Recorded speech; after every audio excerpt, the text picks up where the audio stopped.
Alors voilà, une fois n'est pas coutume, donc jusque-là j'ai eu l'habitude de faire pas mal de vidéos en anglais, donc sur ma collection Neo Geo AES. Et maintenant je me suis dit j'avais envie de partager avec toute la communauté francophone, donc ma collection AES en français, en vous expliquant un petit peu mon setup, ce que j'ai fait. Donc moi j'ai commencé en fait à collectionner en 2000 environ, au moment de la sortie de Metal Slug 3. Metal Slug 3 que j'ai acheté en version US, premier run. Et puis qui m'a vraiment lancé un petit peu dans cet engouement pour les versions cartouches, hein, donc j'ai tout particulièrement affectionné. Ensuite de quoi, après, j'ai fait une pause jusqu'en 2003. 2003 avec la sortie de SVC Chaos, et puis des jeux comme Matri Melee, Rage of the Dragons et compagnie. Et là, je me suis remis en fait à collectionner un peu plus sérieusement. Donc là, je vous présente un petit peu mon setup. Donc j'ai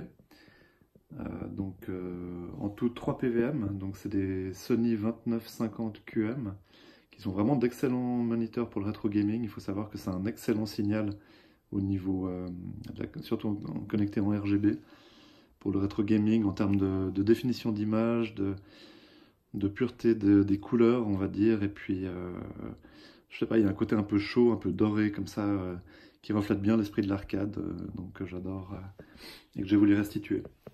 Donc ici on a un premier setup avec une Neo Geo japonaise, avec un mass stick que j'ai récupéré sur eBay, donc un stick typique des bornes américaines. Très très sympa pour tout ce qui est run and gun. Là on voit bien, ça met un peu dans l'ambiance avec le livre là, que vous voyez là. Enfin en tout cas le truc pour avec les bruitages là pour l'édition collector de Metal Slug qui vient d'être lancée par Bitmap Books. D'ailleurs fabuleuse production. Félicitations à Sam Dyer pour ça. Ensuite, là j'ai un petit setup pour donc un super gun branché à ma motherboard MVS, donc carte mère MVS qui va lire ici donc un King of Fighters 2002 qui est un jeu que j'adore. Donc toujours branché sur un 2950 QM. Donc excellent rendu d'image, un peu plus net que la Neo Geo AES classique je dirais, vraiment une très très bonne netteté dans l'image. On a en fait des couleurs un peu plus chaudes et voilà, enfin vraiment une très bonne alternative à la AES, sachant que c'est beaucoup moins cher quand même. Donc voilà, on va attaquer un petit peu avec les titres que j'ai. Donc voilà, je vais commencer ici, je vous les montre assez rapidement. Donc on a un Sengoku 2 Jap, donc un excellent beat'em all japonais. Viewpoint, un shooter 3D isométrique en fait, vue du ciel, qui est vraiment assez magnifique, surtout pour 1992, hein, l'année où il est sorti. Une prouesse technique et puis un jeu très très agréable, très intéressant, et avec beaucoup d'originalité par rapport aux autres shoots qu'on peut trouver de manière générale. Ici, Fighters History Dynamite, hein, donc un jeu de baston, voilà, assez simple. Pas dans la lignée des Fatal Fury, mais c'est un peu une alternative, donc il est pas mal aussi. Plutôt chouette à jouer. Voilà. Ici, on change carrément de registre avec un des plus beaux inserts, je trouve. Sonic Wings 2, donc un superbe shoot 'em up avec scrolling vertical, sorti en 1994. Vraiment avec un esprit assez manga, on a entre 6 et 8 personnages à choisir de mémoire. Des stages assez variés, des attaques spéciales variées, vraiment un super jeu. Donc voilà. Après on arrive donc sur notre ami Fatal Fury 2. Si ma caméra ne me joue pas des tours, voilà. Fatal Fury 2, donc un très bon jeu de baston qui est sorti en 92. Voilà, donc la suite du 1 hein, qui est tout à fait bien aussi. Ouais, voilà. Enfin, un petit peu moins punchy que le Fatal Fury spécial, mais quand même un très bon cru. Et en parlant de Fatal Fury spécial, voilà, la sortie de 93. Donc un très très bon jeu de fight aussi que je peux que recommander. Pas mal de persos à disposition, des stages magnifiques. On peut passer depuis l'avant à l'arrière en fait au niveau des stages, donc on a un peu un espèce d'effet 3D qui est très très sympa. Enfin plutôt de la profondeur quoi. Donc, voilà. Trash Rally, un jeu de rallye, tout ce qu'il y a de plus classique, vue du ciel. Voilà, vue du ciel. Donc c'était un peu le début des jeux de rallye pour la Neo Geo. Il est sorti en 91 ou 92, celui-là, ça fait rare. Là, on a Dunk Dreams, donc un jeu de basket plutôt street, hein, plutôt arcade. 3 contre 3. Vraiment très fun, un peu dans la lignée de NBA Jam, mais adapté à la Neo Geo. Excellent jeu, donc très très bon, surtout quand vous êtes à deux. C'est toujours une durée de vie plus intéressante et puis plus de fun. Burning Fight. Burning Fight, un excellent beat'em all, un des premiers à être sorti. Magnifique insert hein, qu'on voit là. Il date de 91 de mémoire. On peut choisir entre les 3 protagonistes qu'on voit là. Et puis on a une interaction aussi possible avec différents éléments du décor, hein, cabine téléphonique, piano, réverbère, etc. Donc très très sympa. Dans la lignée évidemment des Final Fight, mais pour la Neo Geo. World Heroes 2, la quintessence des jeux de baston, avec des personnages un petit peu venus de différentes époques. Graphiquement très beau, 146 mégas pour ce titre. Vraiment, c'est le jeu à posséder dans toute collection, enfin toute bibliothèque de collectionneurs de jeux AES, surtout qu'il est très accessible celui-là, donc ça c'est vraiment un bon choix. Last Resort, juste magnifique, un shoot à scrolling horizontal, sorti en 92, avec vraiment une ambiance Akira, hein, comme on peut voir ici dans le décor de fond. Donc des décors sublimes, des effets sublimes, très bonne animation, 45 mégas de bonheur.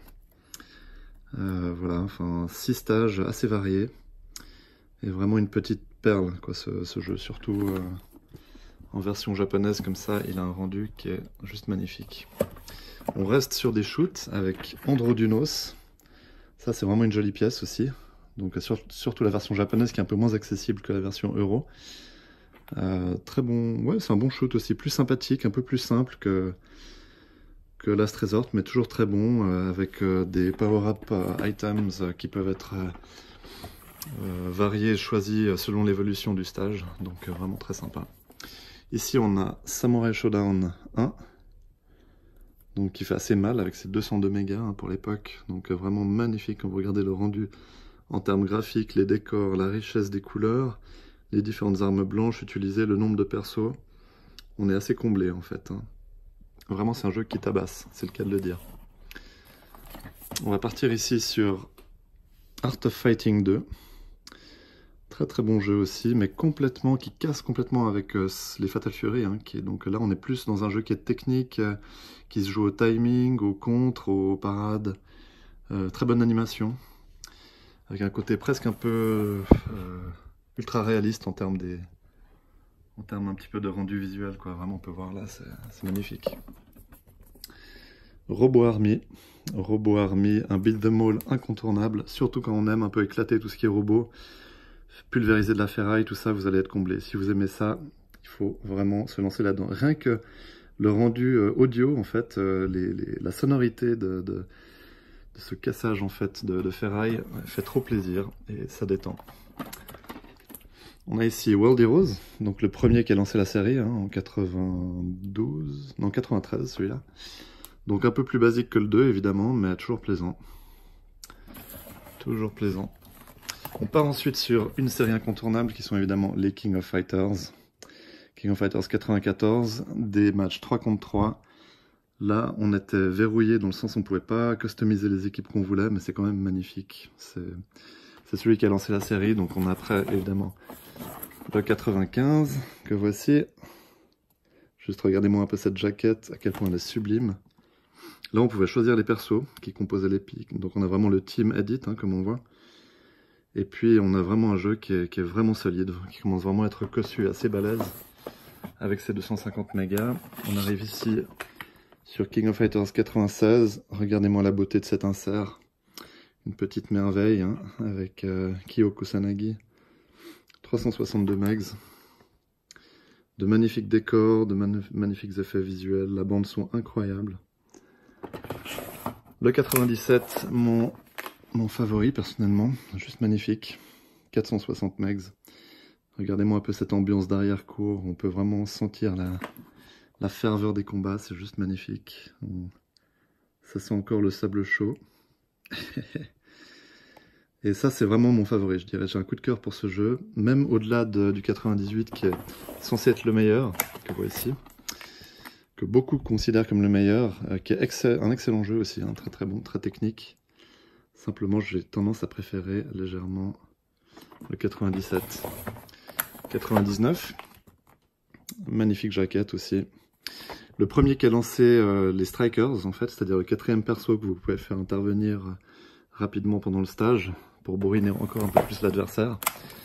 Le 2000, qui est une petite merveille, c'est vraiment un des meilleurs, si ce n'est le meilleur, je trouve, King, personnellement. 688 megs, regardez-moi un peu cet insert horizontal, c'est vraiment une particularité, c'est que c'est le seul jeu à avoir un insert horizontal comme ça. Mais vraiment, vraiment, c'est un jeu qui est top. Je pense que c'est celui auquel je joue le plus en ce moment. King of Fighters 2001, voilà, le premier sous l'égide de Playmore et Sun, donc on change complètement de style, hein, voilà, mais ça reste un King acceptable sans plus. On renoue un petit peu avec la qualité avec King of Fighters 2002, je trouve, qui donne vraiment un renouveau un petit peu au King of Fighters qu'on a apprécié, notamment le 97-98. Magnifique, hein, graphiquement, évidemment. Grosse pièce, voilà. Ensuite, Fatal Fury Real Bout spécial, juste magnifique aussi, ça c'est un Real Bout un peu survitaminé, sorti en 95, ça fait erreur, non 96 pardon, voilà. Fatal Fury 3, je vais passer un peu plus vite, hein, donc comme ça on va moins s'embêter. Ici on a Far East of Eden, donc un petit jeu très sympa, très coloré, très animé, un peu plus manga, un peu plus fantaisiste, quoi, comme ça dans l'esprit, un esprit un peu plus manga, mais très très sympa. Ici on a Power Instinct Matrimélé, une merveille en termes d'insert, juste fabuleux jeu. Regardez un peu les persos sélectionnables, c'est incroyable. C'est un jeu qui est magnifique aussi parce que c'est le seul à offrir des voix digitalisées en fait dans les chansons et dans les différents stages. Donc juste magnifique. Sorti en 2003 par Noise Factory. On arrive ici sur Last Blade. Last Blade, donc jeu de samouraï. Magnifique, sorti en 97, ça fait erreur. Voilà, très très bon jeu, avec une pureté, une beauté au niveau de l'animation et des décors qui est juste splendide. C'est pas forcément une séquence qui continue, hein, donc là j'ai le Real Bout 2, Fatal Fury Real Bout 2, The Newcomers, un excellent Real Bout, si ce n'est le meilleur. J'ai tendance à préférer le Real Bout spécial qui claque un peu plus, je trouve, en termes de gameplay et de fun. Ici, Neo Geo Cup 98, donc un excellent jeu de foot, une très bonne simulation, qui est la même chose que strictement identique à Super Sidekicks 3, ça fait erreur. Là, on a Art of Fighting 3, magnifique, magnifique, magnifique. En termes d'animation, ben, vous avez qu'à regarder ça pour avoir une idée de la décomposition des mouvements. C'est une petite merveille graphiquement. Sorti en 96, c'est le dernier de la série. Voilà. Ensuite, SVC Chaos 2003. Donc de nouveau, encore sous Playmore. Donc Capcom et Street Fighter rencontrent les personnages de SNK. Une bonne adaptation, un bon jeu, sans plus. Street Fighters 0... qu'est-ce que je dis Street Fighters Samurai Showdown Spirits 0. Donc Samurai Spirit 0, c'est Samurai Showdown 5. Ensuite, on a Asakusa's Revenge, Samurai Spirits 4. Samurai Spirits 3. Bon jeu aussi, bon jeu. World Heroes Perfect. World Heroes Perfect. Difficile, mais un beau jeu. Le dernier des World Heroes à être sorti. Ici, on a Garou Mark of the Wolves. Une merveille, vraiment la quintessence des jeux de baston et parmi le meilleur que vous puissiez trouver sur la série, enfin sur la console. Donc c'est vraiment une merveille, sorti en 99. Last Blade 2. Last Blade 2, excellent jeu de la fin en fait de Last Blade. Magnifique animation, des bandes son très dramatiques, un peu comme ça. Donc là j'en ai un deuxième exemplaire, si jamais quelqu'un est intéressé il pourra me contacter. Pas de problème. Et ici, je vais passer un peu plus vite. Donc, Sengoku 3, version US. Ça, c'est une assez jolie pièce que je suis assez content d'avoir trouvée, je dois dire. Pas forcément facile à trouver, mais j'aime beaucoup certains titres en US. Et rien que graphiquement, la tranche, ça tape, quoi, je trouve. Enfin, c'est vraiment, on est vraiment sur des beaux inserts, quoi. Voilà. Samurai Showdown 3. Samurai Showdown, le premier. Ensuite, Top Hunter. Regardez-moi ces beaux inserts. Viewpoint, version Euro. Bah, je vais passer comme ça. Spin Master, Ninja Commando, Sengoku 2, Fatal Fury 2, Fatal Fury Special, World Heroes 2 Jet. 3 Count Bout, World Heroes 2, Mutation Nation, King of Monsters 2, Art of Fighting. Ensuite, on arrive sur Super Sidekicks. Super Sidekicks 2. Là, on arrive sur Windjammers. Incroyable ce jeu, Windjammers Flying Power Disc en japonais. On arrive ici sur Miracle Adventure, qui est évidemment Spin Master en version Euro. Superbe jeu d'action plateforme, graphiquement très abouti, malheureusement un peu court, on reste un peu sur notre fin. Là on a la version japonaise de Top Hunter. Une petite splendeur ce jeu aussi, graphiquement. World Heroes 2 Jet, version Jap. Blues Journey, The Super Spy, Ghost Pilots, Magician Lord, NAM 75. League Bowling, Riding Hero. Et là on arrive sur des jeux qui tapent un peu plus quand même. Donc un magnifique Metal Slug 2 AES, version Jap. Authentique, en bon état. Un jeu auquel je joue passablement. Metal Slug 3.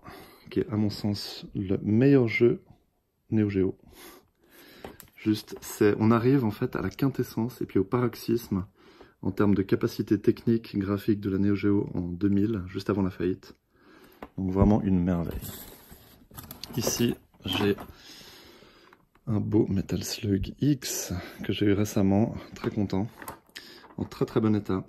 J'y joue régulièrement. Je le sors vraiment de son petit... parce que j'aime beaucoup ce côté physique en fait, pouvoir mettre la cartouche, vraiment apprécier le jeu tel qu'il est, sans avoir le côté trop collector, voilà. Bon. Un Metal Slug 4 qui est lourdement Sunfade, mais qui a le mérite d'être là. Magnifique Metal Slug 4. Metal Slug 5. Jap aussi, très bon jeu. Ici on a Fatal Fury 1, regardez-moi cet insert. Ça fait mal. Gan, qui n'est autre que Aggressors of Dark Combat, 178 megs. Un jeu assez original, mais très sympa. Là on a Crossed Swords, sinon Alpha Mission 2, Super Baseball 2020, 8-Man, Ninja Combat et King of Monsters. Et dans les grosses pièces, on va terminer donc avec celui-ci qui est assez magnifique, c'est le Magical Drop 3. Magical Drop 3 qui est le dernier de la série. Donc un jeu un peu à la Puzzle Bubble mais un peu plus sophistiqué on va dire. Ensuite Stakes Winners 2. Un jeu de course de chevaux. Comme vous savez les japonaises raffolent des paris avec des courses de chevaux. On a Shock Troopers 2. Second Squad. Pulstar. Magnifique. Ça c'est le jeu auquel je joue le plus en fait. Donc je le sors chaque fois de la Kaiser Case, mais ça me fait tellement plaisir. Ce jeu est une tuerie absolue pour les amateurs de shoot 2D, avec des rendus 3D isométriques, mais juste magnifiquement fait pour 1995. Blazing Star, original. Une merveille aussi. Il faut le trouver en original parce qu'il n'est pas évident à trouver. Chibi Maruko-chan. Bon, il a une réputation d'être très difficile à trouver. Malheureusement, il est Sunfade sur le côté. Mais bon, il a l'avantage d'être authentique quand même. Super Tag Battle. Et puis voilà, un Metal Slug 1 original. Donc c'est vrai que celui-là me fait particulièrement plaisir, je dois dire. Il est malheureusement aussi un peu Sunfade sur le côté. Mais à part ça, il reste en très bon état. Il m'arrive de le sortir aussi, mais je fais quand même... voilà, je fais attention. Je suis le type de collectionneur qui aime bien jouer à ces jeux. quand je le fais quand même particulièrement attention. Sonic Wings 3. Et quelques goodies, donc voilà, comme vous pouvez voir ici. Strikers 1945+, donc par Arcade. Une très belle réalisation que j'ai achetée en 2000. Et puis la série aussi, Razion, Gunlord et puis Fast Striker. Incroyable shoot, produit par l'équipe de NJ Dev Team, à qui je tire mon chapeau pour les prouesses techniques qu'ils ont pu dégager. Un Phantom Converter 2. Quelques petits posters. Et on finit enfin avec un PVM et une Néo européenne. Voilà.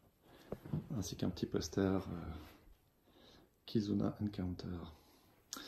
Donc voilà, j'espère que cette vidéo vous aura donné envie peut-être de voir un peu plus loin de ce que c'était que la Neo Geo AES, vous donner envie de collectionner. Moi, c'est vraiment une passion que j'ai depuis quelques années. Je compte pas m'arrêter en chemin, je vise le full set idéalement et je vous tiendrai informé des prochaines pièces que je vais rentrer dès que ce sera le cas. Voilà, donc n'hésitez pas à partager, vous inscrire si vous désirez voir d'autres vidéos que je vais lancer prochainement et me dire simplement si vous avez aimé la vidéo, si vous avez des commentaires. Et voilà, bah, je vous envoie mes salutations et je vous dis sûrement à bientôt dans un chat sur YouTube ou ailleurs. Allez, salut, ciao!